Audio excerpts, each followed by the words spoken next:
বাগানের লাউ পাতা দিয়া আমি শুটকি বড়া খাইবার সিদ্ধান্ত নিলাম, কারণ নিজের গাছে থাকা অনেক কচি পাতা আর অনেক টাটকা পাতা, তো ভাবলাম একদিন শুটকি বড়া শুটকি বড়া খাইতেই পাতা দিয়া খুব মজা হইব। গেলাম যে ছাদে পাতা আনিয়া বেলা করে দইয়া লবণ পানি সুন্দর করে পাতা করে আমি দইয়া নিলাম, কারণ অন্য পাতার মধ্যে তো অনেক গরল গরলও থাকে আর পাতাটা একটু যাতে নরম হয় আর কি। নরম না হইলে তো এই পাতা দিয়ে কাজ করা যাইত না। তো আমি ভালো করে সুন্দর করে দইয়া নিলাম এই পাতায় করে লবণ পানির মাঝে এসে শুটকি চাটনি করে নিলাম। শুটকি চাটনি তো আরো খেলেও করা উচিত, লাগে মিক্স চাটনিটা করা দেখাইলাম না।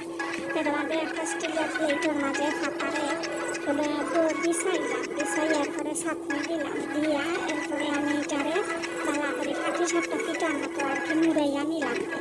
মুড়াইয়া নিয়ে রাখলাম। এরপরে আমি বেসন গুলাই নিলাম, চাউলের গুঁড়া হলুদ আর লবণ দিয়া একটা বেসন গুলাইলাম। গুলাইয়া বেসন জুগাইয়া হাড্ডু বাটালার মাঝে আমি ছাড়ে দিলাম আর কি ইয়েগুলা, ওই শুটকি বড়াগুলা।